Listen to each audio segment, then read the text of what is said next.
everyone, welcome back. This one we're starting with the very first CS1 chapter.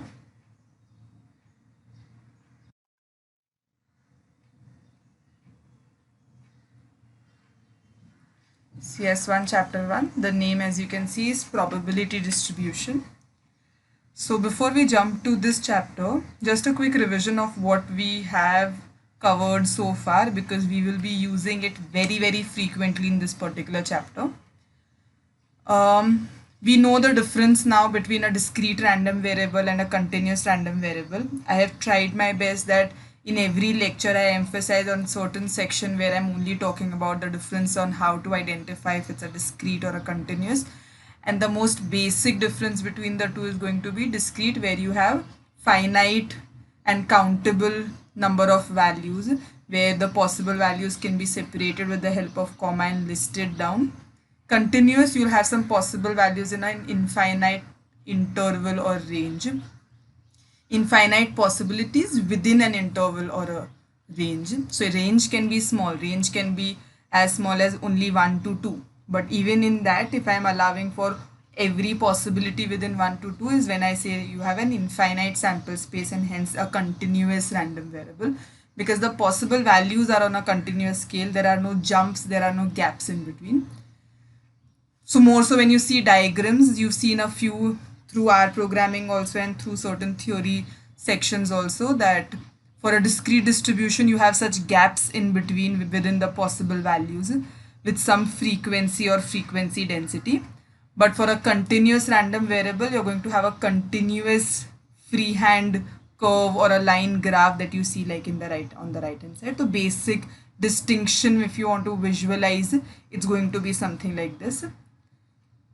So overall, if I want to recap, your discrete variable, finite or countably number of elements, continuous where you have infinite and range or interval. The distribution usually denoted as P of x, where you, if you want to find probability, you're adding using summation. Over here for a continuous distribution also you're adding. It's just that when you're adding on a continuous scale, you integrate and you use this symbol and accordingly the calculus formulae. And if it's a discrete distribution, you use summation or this capital sigma as the notation, and you should know the difference between how to work and what are the properties of the two on to eventually find probability related sums. Now regarding this particular chapter, the name of the chapter is probability distributions.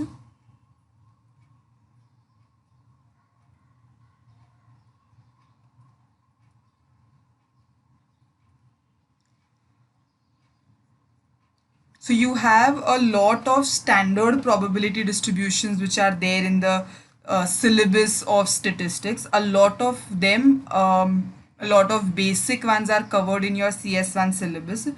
You come across a few more number of distributions in your CS2 syllabus.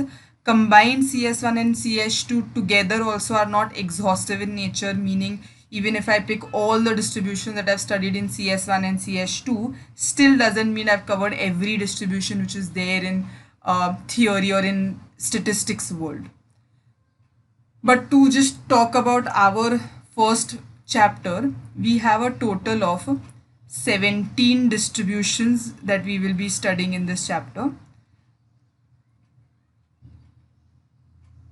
out of which 7 are discrete distributions, and the principles of solving and finding expectation and probability will all depend on what you learned under discrete random variables. So the distributions are discrete distributions, but the principles will be of discrete random variables that you saw in the previous chapter. And the remaining 10 distributions are all continuous probability distribution. The distinction between the two I've already told you. If the possible values are on discrete scale, the distribution will be a discrete distribution. If the possible values are on a continuous scale, the respective distribution will be a continuous probability distribution. So in this lecture, we will be majorly focusing only on discrete distributions. We'll see how many we are able to cover. but definitely we will not be reaching continuous distribution in this chapter, so my focus will be entirely on discrete. One more thing that eventually has to be covered in the chapter is something that's related to simulation. So when I say simulation, आपने R programming में already simulation देखा है where you try to generate a random sample from a given distribution. So there are a few ways, some mathematical algorithms to do that. One of those has been introduced in this particular chapter towards the end. So towards the end, we will be covering this particular concept. Once we have a list of all the distribution, only then we come to the point where we are trying to generate samples from those respective distributions. Also, to give you a small understanding of the terminology or the notation of how we are going to use, first of all, you know that capital X is the random variable, or the definition of how you're going to define your random variable, and small x are the possible values. This is something that you are already familiar with. Now, in addition to this, from now onwards, I will be writing any standard distribution in this form. My variable x, which I will define accordingly based on which distribution I'm working with, follows. This is a tilde symbol called as tilde. You can simply say x follows this sign. You have name of the distribution, and within bracket you have the parameters of the distribution. These parameters help define certain characteristics of the distribution. Now those characteristics could be mean, median, variance, moments, all of those things. Not necessary, I'm just telling you few of the characteristics could be like this, or it could be range, or it could be something that is helping you define the shape or the location or the shape. These could be certain quantities that control or help change or give you flexibility in terms of the shape, location. Sorry, shape we've already covered. Shape, location, or even skewness. Sometimes even skewness can be controlled using some of the parameters. So you're going to come across distribution with one parameter, two parameters, three parameters. Sometimes they'll be resembling or with mean. Sometimes they're going to define the range. Sometimes they're going to be just some quantities helping you control or giving you flexibility over the shape or the location of the distribution. So every distribution will have its own way. We will try and define these parameters every time we start with a new distribution. This is just to give you a general idea of knowing whenever I write this is how my format, this is what I mean by kind of writing. For example, a distribution that you already studying in R is X following name of the distribution binomial, and it has two parameters n and p. We will define what do these parameters mean and everything, but this is just for example. This is how I'm going to write all my distributions in general from now on. The very first distribution that I'm going to start with is one of the easiest to understand, the most intuitive one, called as a discrete uniform distribution.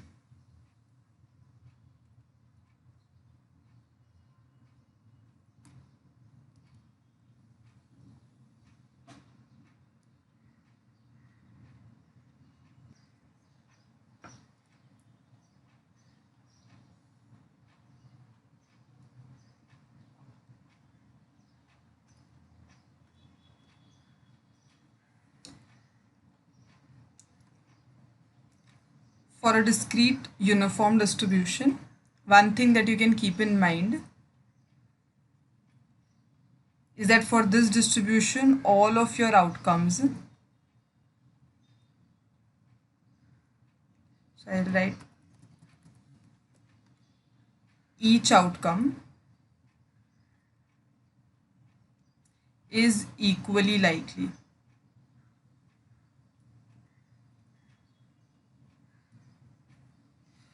So majorly all the examples that you've seen so far, for example, when you roll a die,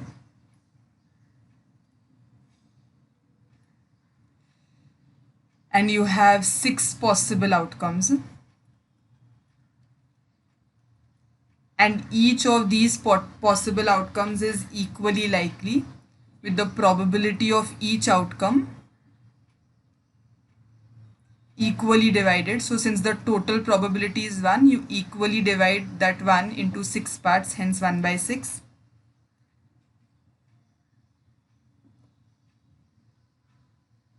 Or for example, even if you take your simple one of tossing a coin,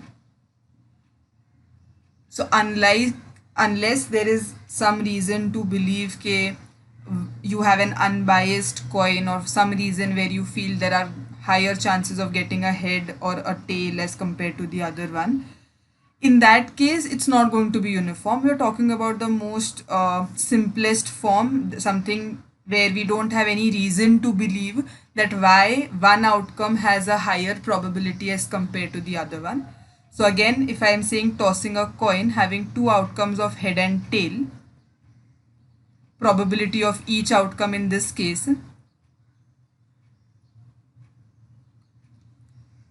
becomes 1 by 2, dividing the total of 1 into 2 equal halves. You can have some other random example where I say there are 3 possibilities. First possible outcome is A, second possible outcome is B, third is C. So you have 3 outcomes, and in this case the probability of each outcome will be 1 by 3 each.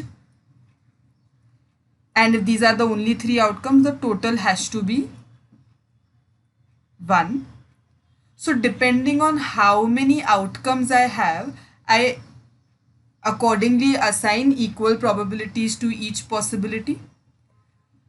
So over here, can I say the characteristic of importance or the parameter of importance is number of outcomes. So if I define in general, if I define K to be the number of outcomes,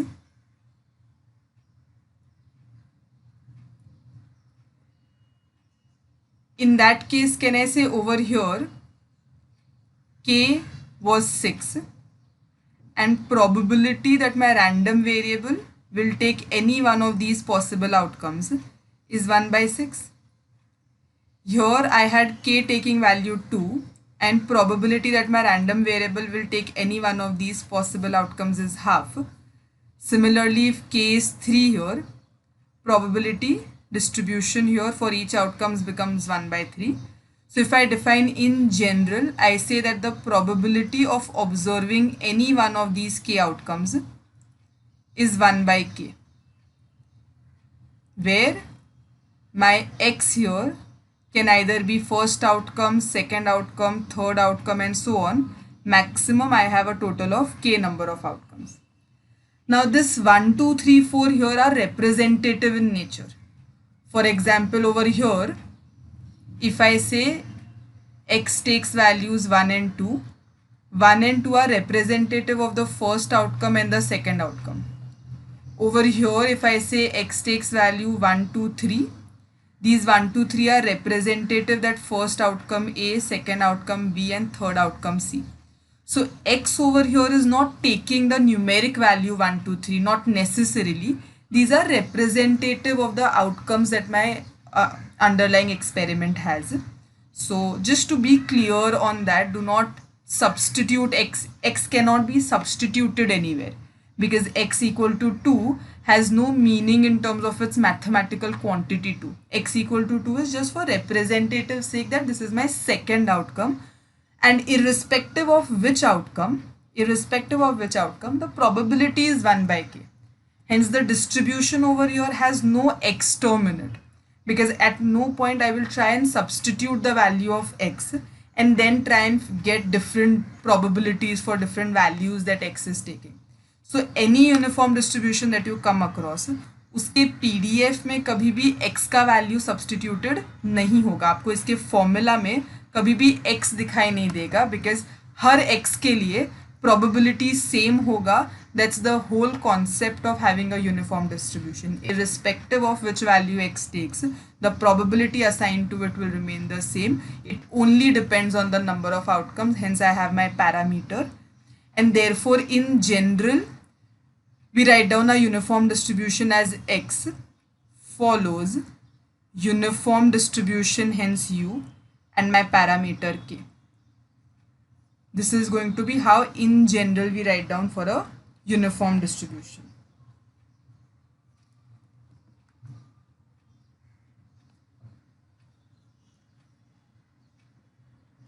Now, for example, if I say x here, like if I want to define x, because in every other distribution there will be a definition for x. So over here also, if I want to define x, for example in case of rolling a die, I will say my random variable x is the number on uppermost face when a fair die is rolled. Fair word use करना usually important होता है, relevant है यहाँ पे, because only when I say fair dies I can confidently say कि हर outcome का chances same है. I have no reason to believe otherwise. So uniform distribution is a one distribution that usually arises in the examples of lotteries or any games where you have chance, where you have dependency on chance. So any game of chance, or often in cases of lotteries, is when you're going to see a uniform distribution getting applied. Usually in commercial lotteries, for example, if you've seen Powerball, it is a regulatory requirement over there that each outcome has to be equally likely.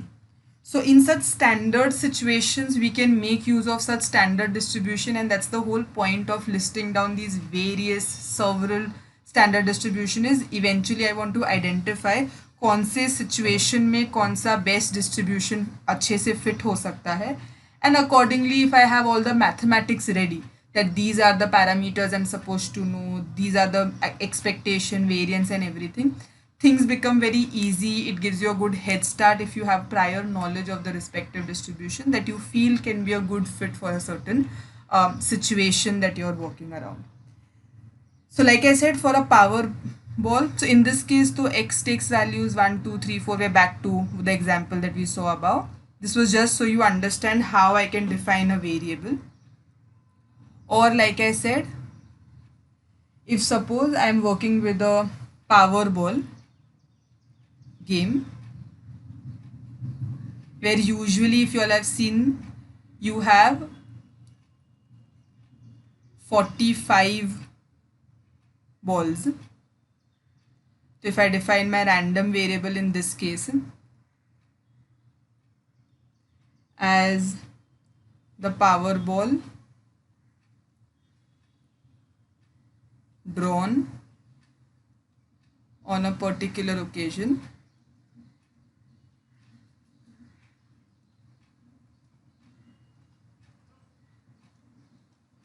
so in that case, this is my random variable, these are the possible values, and the distribution as I told you,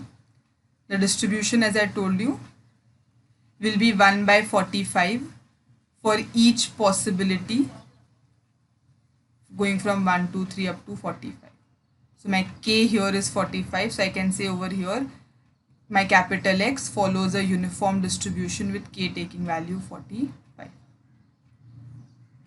So once you've identified what is the parameter and what is the distribution, mean variance हम सब कुछ derive करके रखेंगे, which usually will be in terms of these parameters. तो एक बार आपने parameters ठीक से identify कर लिया, then तो all you have to do is directly substitute in the final answer of mean variance and jump to interpretations.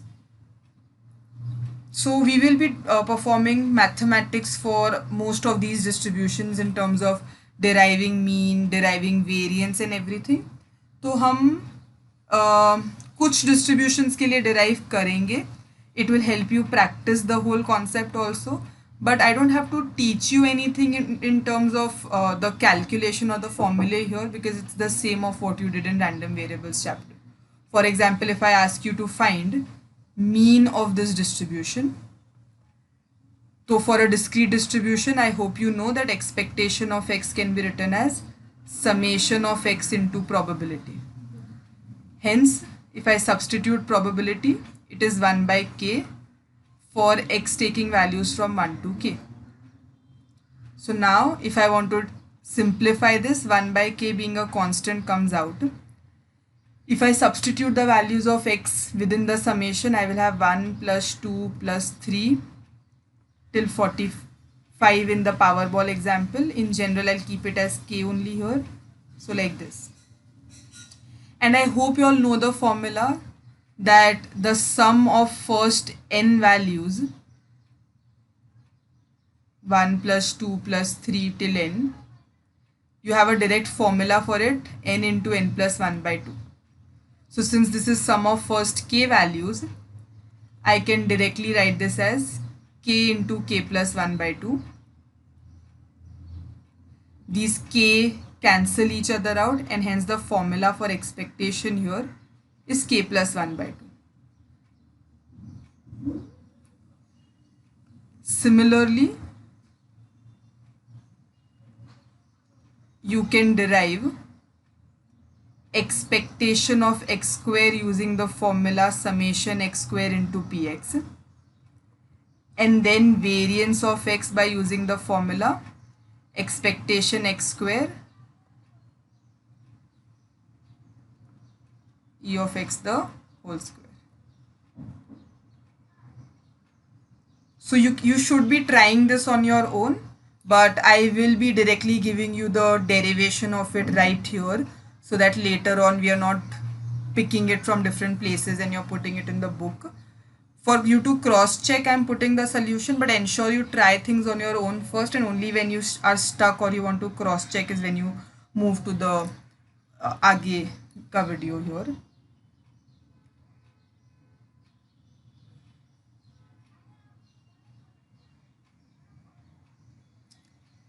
Only then you move to the next part of the video here.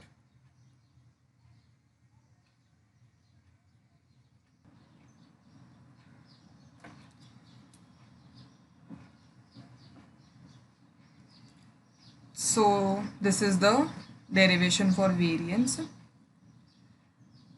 I've written down every possible step so that you know, in case if you've taken a jump, it's fine. It's just whether you're able to get the basic calculations or no. This is the formula for first n, sum of first n values. Sum of square of first n values, the formula is n into n plus 1 into 2n plus 1 by 6. So using all of this and eventually using the formula for variance that we discussed above, you can simplify and get a final answer of variance that looks like this.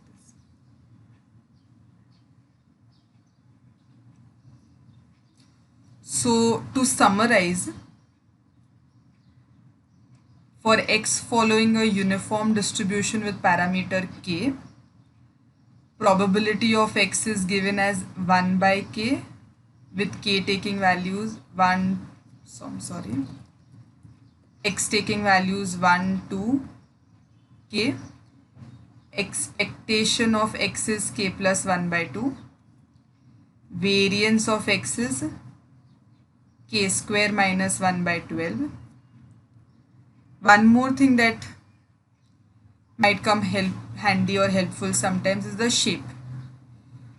The shape for uniform distribution is always symmetric. Now symmetric basically means when you can find an axis about which your graphs are mirror images, or about that axis your left and right hand side are symmetric to each other. So in this case, for example, when k takes a value of 2, your graph will look something like this. Your graph here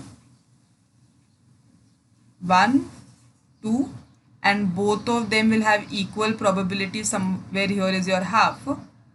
You will have a graph that looks like this. Both of them having an equal probability, and there is a jump in between to show it's a discrete distribution. So here if I want to find an axis of symmetry, this here is my axis of symmetry.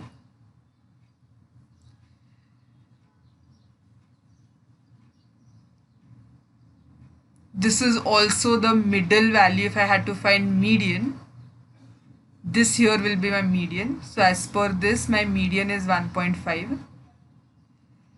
And you all know for a symmetric distribution,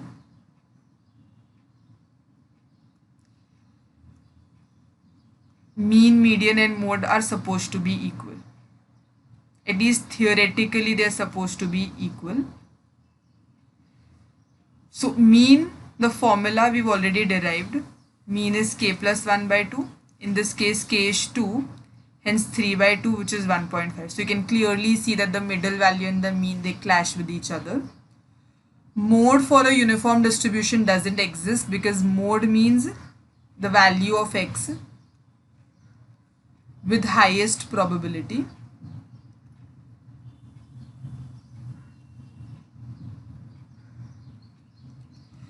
Since each outcome here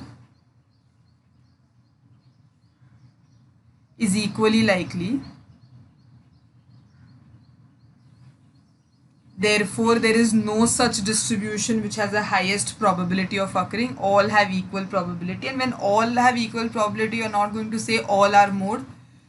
Rather, you say that mode does not exist. Mode does not exist.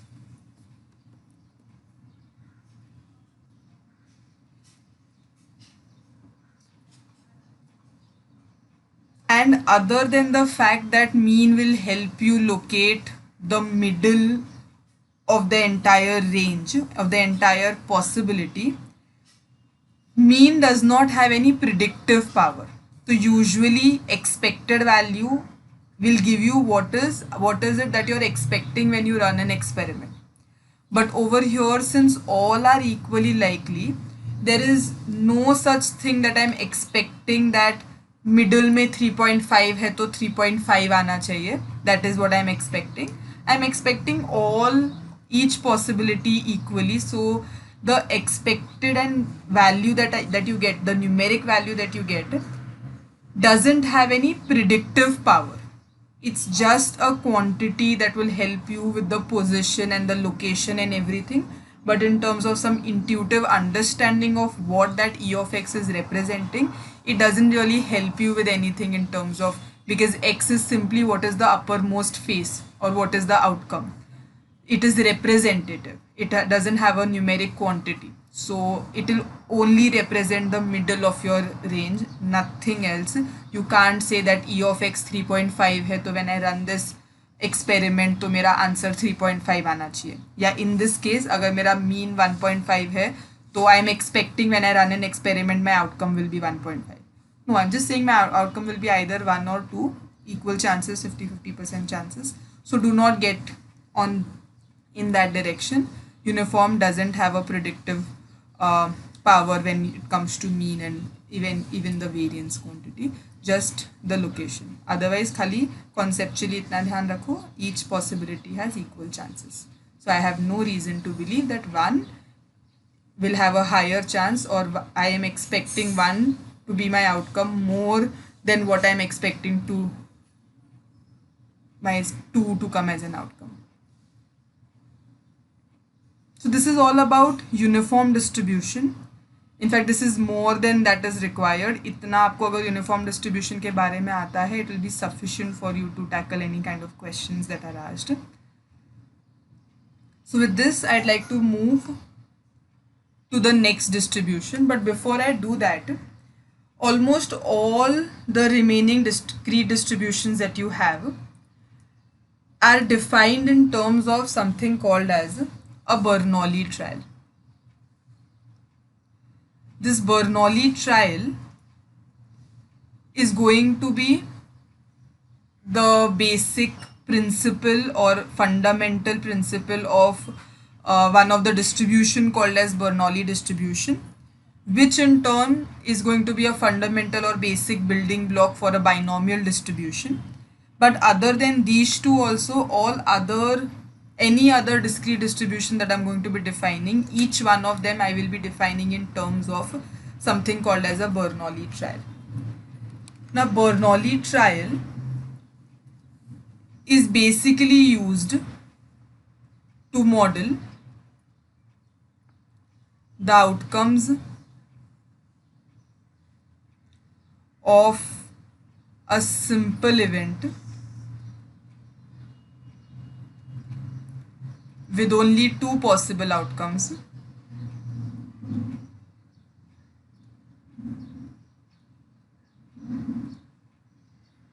which are arbitrarily labeled as a success or a failure.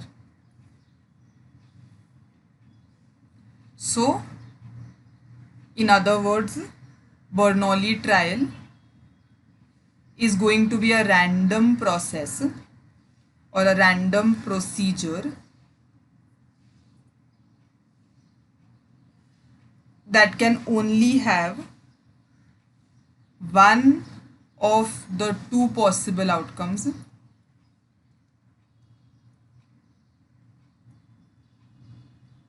I'm not saying it's an experiment which has only two outcomes. I'm saying it's a random procedure where I can divide all possible outcomes into two set.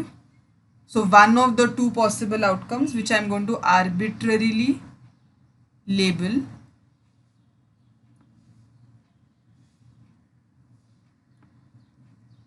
as being a success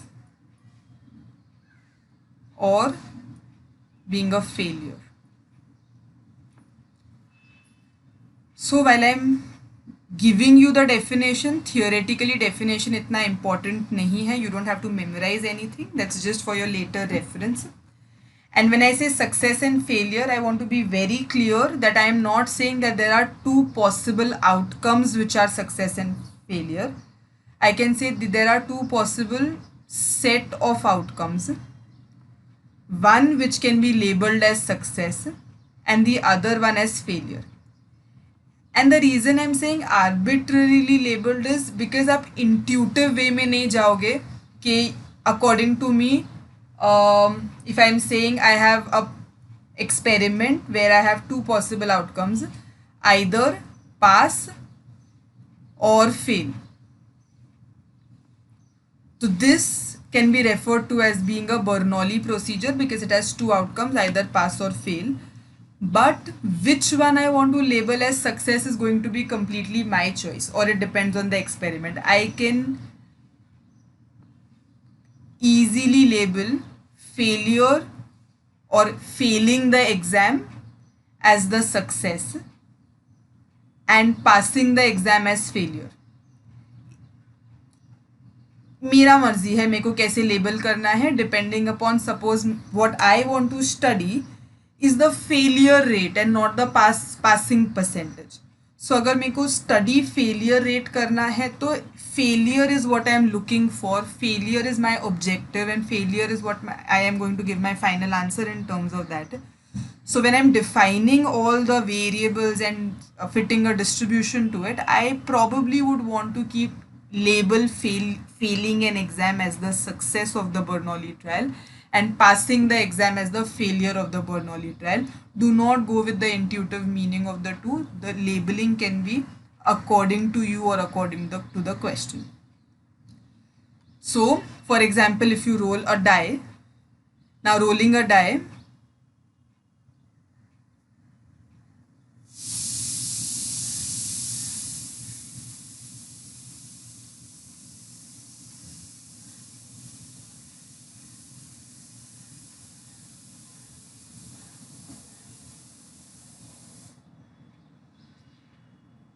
rolling a die is an experiment which has six possible outcomes. Which you saw last time also in the last distribution that we were studying.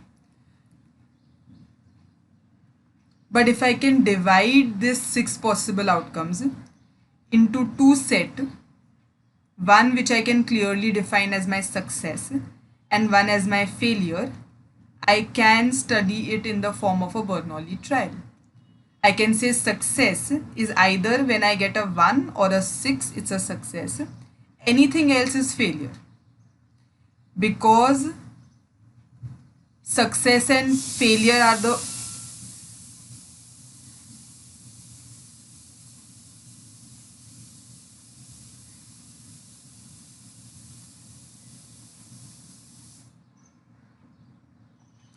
because success and failure are the only two outcomes of a Bernoulli trial.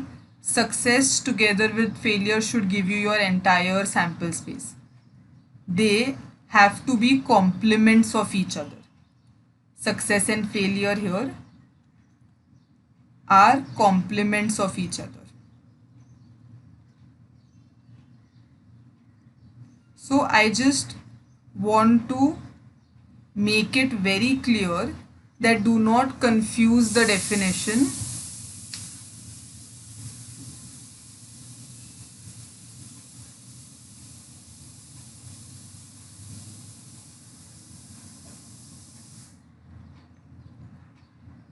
That do not confuse the definition when I say two possible outcomes, meaning only consider those experiments when you can see only two possible outcomes. Even if I can divide the set of outcomes and eventually I just have one set which I can call as a success and the other one as failure, it still falls under being a Bernoulli trial. To give you a few standard notations, unless mentioned otherwise, the probability of success, we will denote it as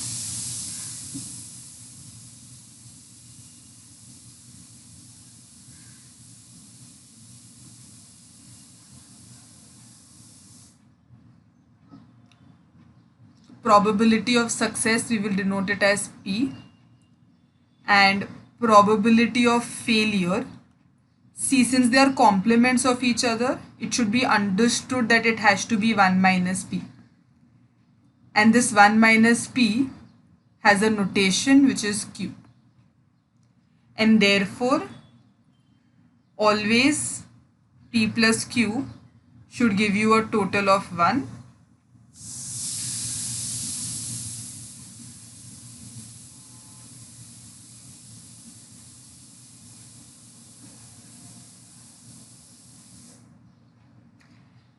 And P being a probability should always lie between 0 and 1. So these are a few things that you should know about a Bernoulli trial before I define any other distribution in future, because in every definition I'm going to make use of this term Bernoulli trial.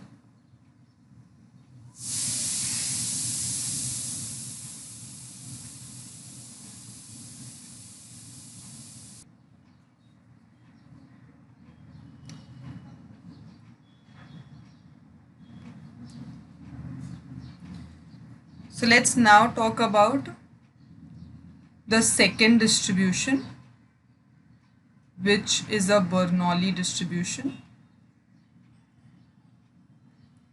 Very simple and sometimes very useful.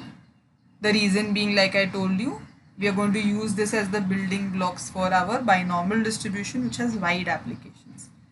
So Bernoulli is a one parameter distribution.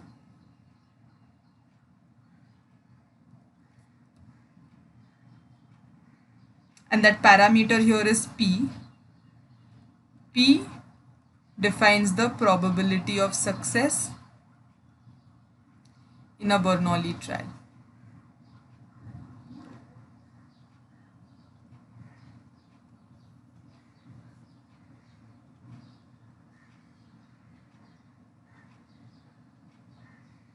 So if I define my random variable x as counting the number of successes in one Bernoulli trial, then your possible values that x can take is either you're going to have 0 successes, which basically is denoting a failure, or you could end up having 1 success, which is basically success. यही दो चीज़ें हो सकती है क्योंकि एक ही trial है और अगर आप सक्सेस काउंट कर रहे हो या तो 0 सक्सेस है या तो 1 सक्सेस है. So I am going to define a distribution such that when you substitute 0 in the function, you get the probability of failure, meaning Q. And when you substitute 1 in it, you get the probability of success, meaning P, the notations that we gave above. So it's a very simple formula.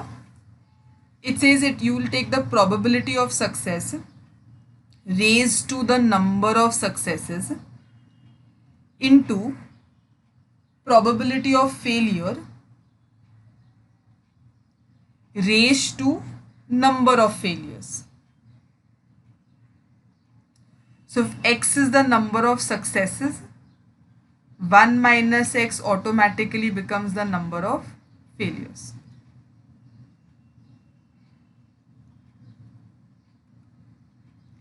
P is the probability of success, hence 1 minus P automatically becomes the probability of failure.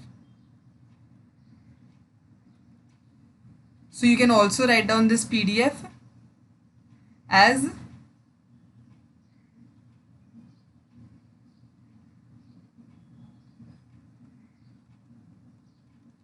P raised to x.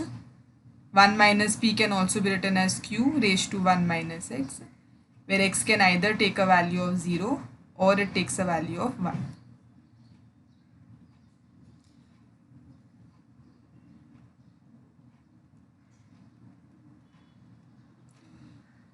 So let's try and substitute. If I substitute x as 0, I get P raised to 0, Q raised to 1 minus 0.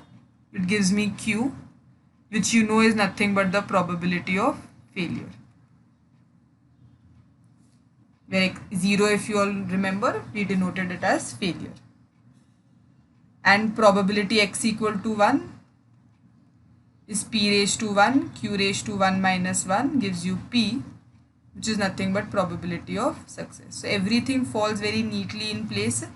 Hence this is the PDF that I'll be using for a Bernoulli distribution.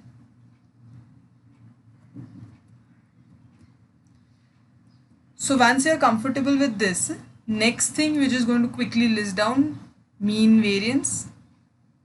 So mean, if I have to derive, expectation of x is summation x into px, meaning summation of x into p raised to x, q raised to 1 minus x.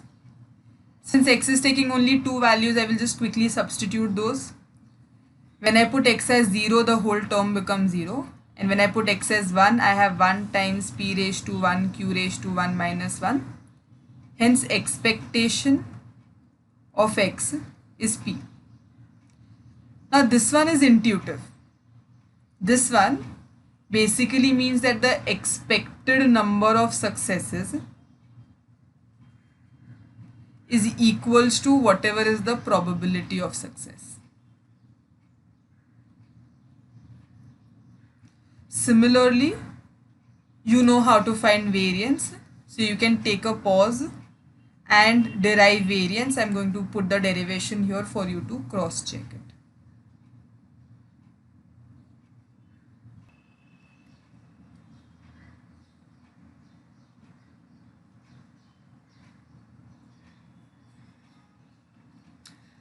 So this is how you should be getting the variance of x.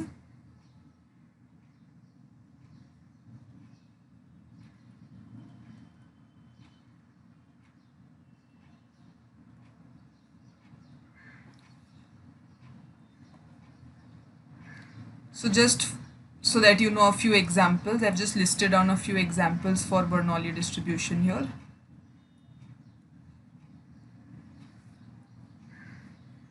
So if I'm suppose a political poll of voters is carried out and you simply want to check win or lose. So if you have only two possible outcome, either win or lose, when you have only two possible outcomes, either win or lose, is when you can define the underlying experiment being a Bernoulli trial. Similarly, you want to find a few more here. You can go through them just to give you a better idea of various Bernoulli trials. Next thing that I want to be discussing with you, the next distribution, binomial distribution.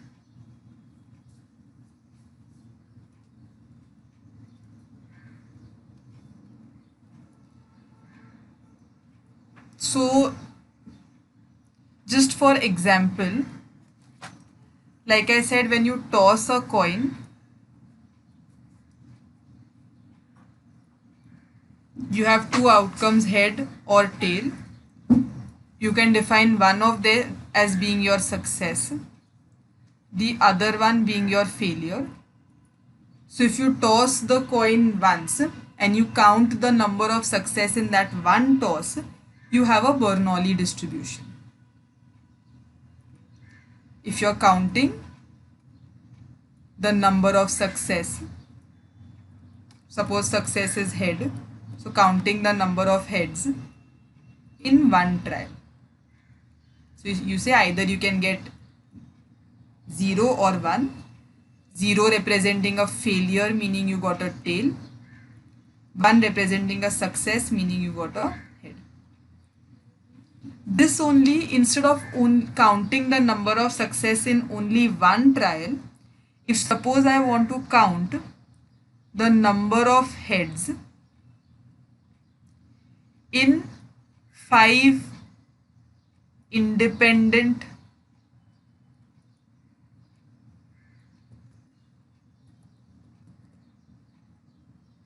tosses of coin.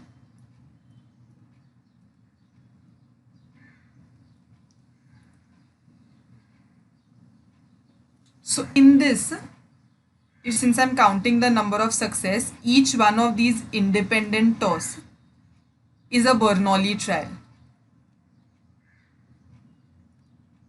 So basically you're running 5 Bernoulli trials and you're counting total number of successes in those 5 Bernoulli trials. So suppose this is your first trial, and then second, third, and so on.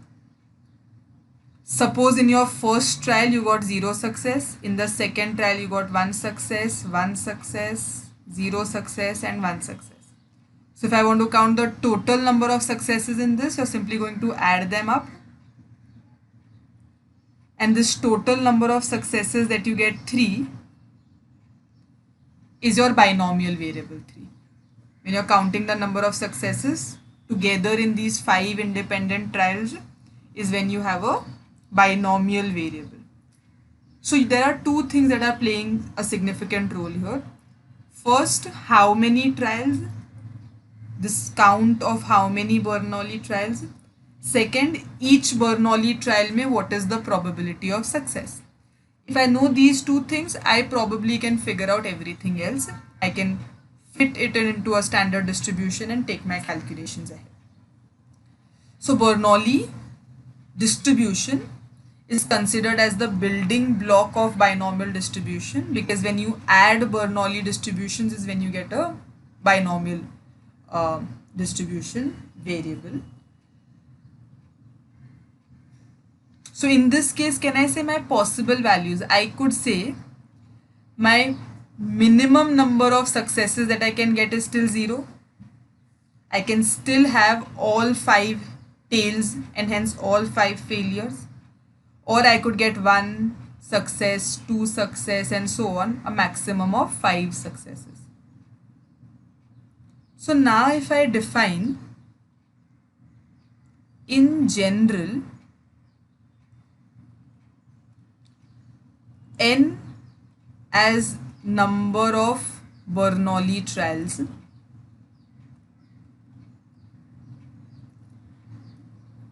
and P as the success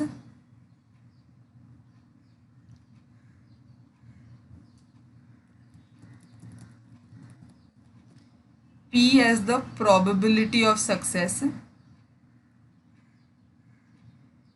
in each Bernoulli trial,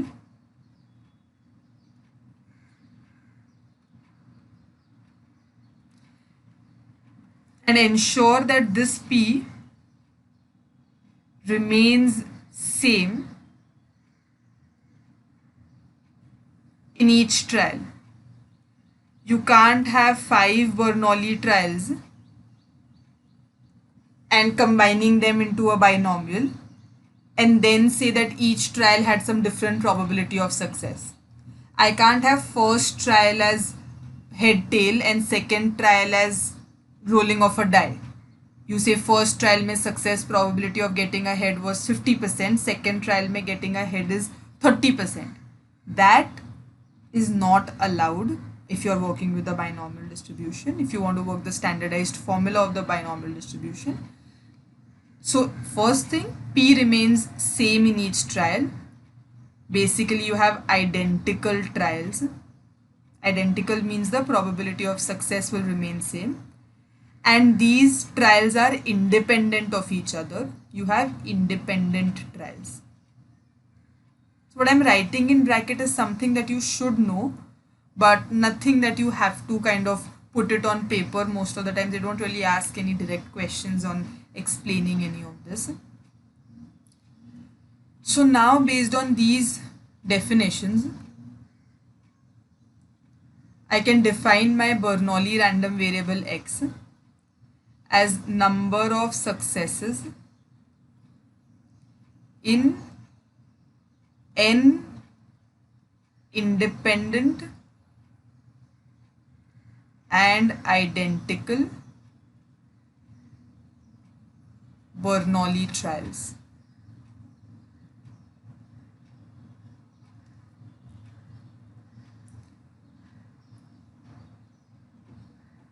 So if this is my x, I will say my possible values will be 0, 1, 2 till n, and my random variable x I can define to be a binomial distribution with n number of trials and p being the probability of success.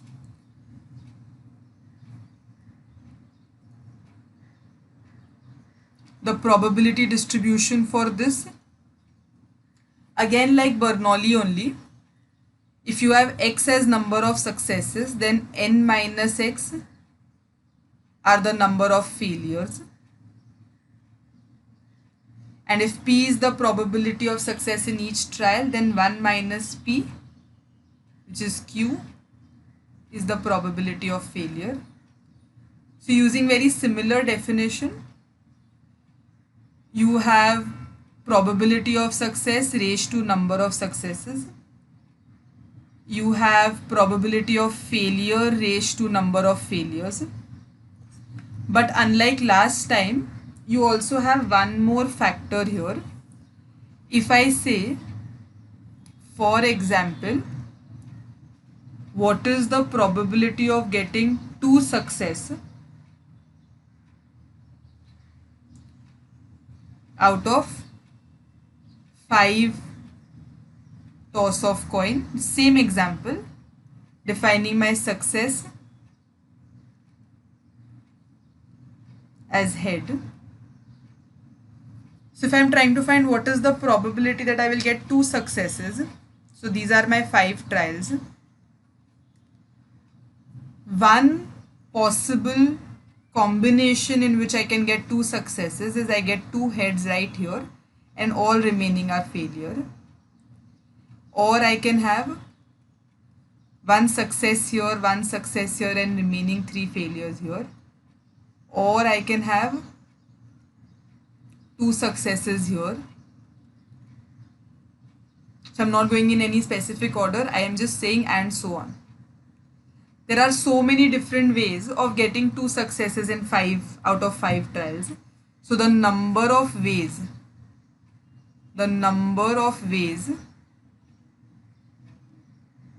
of getting 2 successes out of 5 trials, I can use combination for that. Number of ways of getting 2 successes out of 5, and the probability of success in each one of them, probability of success raised to number of successes, probability of failures raised to number of failures, P into P into Q into Q into Q gives you P square into QQ. And the probability of each combination remains the same.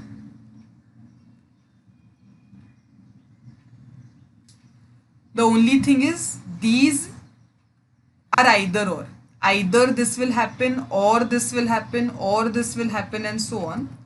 So to get the total probability of all, I will have to add all of them up. So even basically what I am trying to say, I am adding this P square Q cube. How many times? 5C 2 times. Hence this becomes my PDF. Which is why in general, you always see this combination term here, where you say number of ways of choosing X successes out of N trials. And here, this is the probability distribution.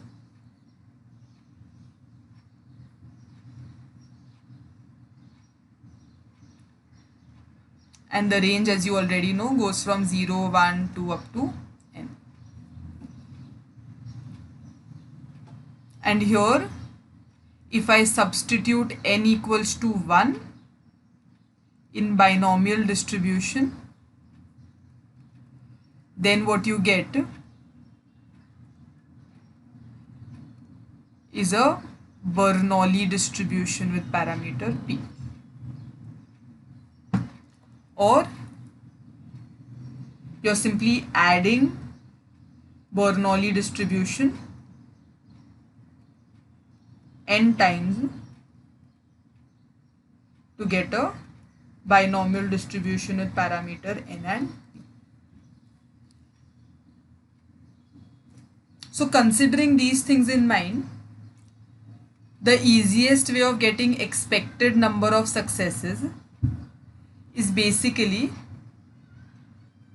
the expected number of success in the first trial is P, in the second trial is P, in the third trial is P, and so on N trials.